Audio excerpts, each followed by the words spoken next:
After you've had your initial meeting with your client and you've got all of the details of the project ready and in your head, it's time to start brainstorming. And the best way to do that is to create a series of what are called thumbnail sketches. And so in this movie, I'm going to be talking to you about brainstorming with thumbnail sketches and how you can better do that.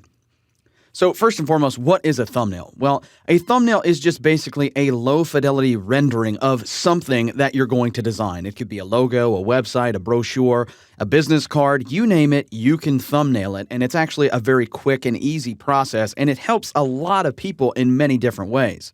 Why are they so important to the design process? Very simply, thumbnails do several different things for you as a designer. Number one, they help you get your ideas into a physical form. If you're anything like me, the minute you start working on something, you've got a million ideas racing through your head, and unless you're a supercomputer, it's really hard to make sense of all that information. So doing thumbnail sketches is a great way to just get that stuff out and down onto a sheet of paper. That's also going to force you to create more ideas. If you have this big sheet of paper and you're just doing little tiny thumbnail sketches, you're going to want to fill that up with as much information as you can so that it looks and feels complete to you. It's also going to help you avoid something that we call tunnel vision. And this is something that happens to me quite a lot when I don't go through the thumbnail process. If I just sit down at a computer and I start to design something, I become emotionally invested in that design. I look at it and I'm thinking, yeah, man, you know what? I've got this. I can just go through. I don't need to thumbnail it, nothing. I'll just go through and do it. And by the time I'm finished with it, I'm not really happy with it, but I can't really throw it away either because I get to that point where I'm just like, I've spent this much time on this and I really don't think, maybe there's just something I could tweak to make it better. But in the long run, you're better off not working on one idea, but working on several when you first start out. It's also going to provide you with something that I call an ideation vault. Chances are, if you work with one type of client, you're going to work with that type of client again. Like let's say a law firm, a real estate agency, whatever the case may be. And you may need to keep some of those ideas that you had over the years in some sort of vault. And this helps you do that, especially if you keep them in physical form. My recommendation is to take all of the thumbnail sketches that you create and keep them as both a physical copy and then also scan them back into your computer and keep those in some way, shape, or form. This is going to help you down the road when you get to one of those times when you inevitably run into what we call the wall, and this is going to help you break through that wall. All right, let's go through some of the basics of what I do when I start to sketch. The first thing that I do is I break out my sketchbook. And if you don't have a sketchbook, that's okay. You don't have to have a sketchbook necessarily, but you can just get a piece of paper. It could be as simple as a printer paper, or it could be a notebook, spiral-bound notebook. Anything will work as long as it's something that you can write on and that is free of distractions. So I like clean white paper, the best for that.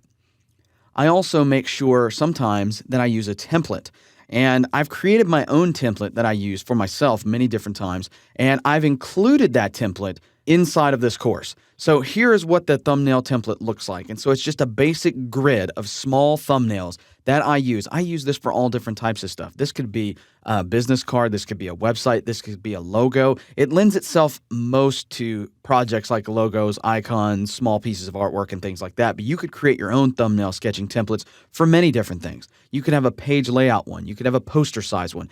Whatever the project is, you could have your own template for that. Now, I've included this free inside of your exercise files folder, so I want you to go and grab this and make sure that you have a couple of copies of it printed out, because as we continue to go throughout this course, you're going to need this, especially when we get to the challenge in this chapter. You're going to need this specific thing printed and ready to go so that you can get the ideas cranking in your head about what you're going to do when I give you the project to work on. So here are some tips when you're creating your sketches.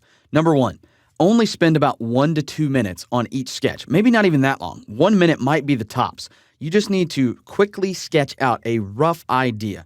Remember, you need to just create it and move on. Don't spend too much time with it because in the end, details do not matter. This is a low fidelity, basic shape, basic line version of whatever it is that you're trying to create.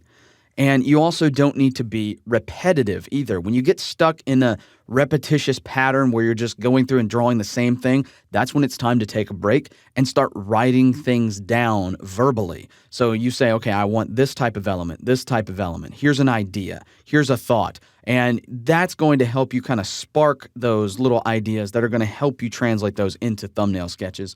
And finally, I want you to always fill up the page. Don't just stop at 3 to 5 sketches. That page that I showed you a while ago has something like 20 some odd sketches on it. I want you to fill that thing up. I want you to even experiment farther than that. Fill out 2 sheets, 3 sheets, 4 sheets. However many ideas you have floating in that head of yours, I want you to go ahead and sketch out all of those ideas, because only then will you be able to truly, truly commit to one single design, because you'll be able to weed out through all the bad stuff. My mantra when it comes to thumbnails is that they allow your eyes to breathe and your imagination to run free. So, give your eyes a break and let your imagination do what it's meant to do. Create amazing stuff.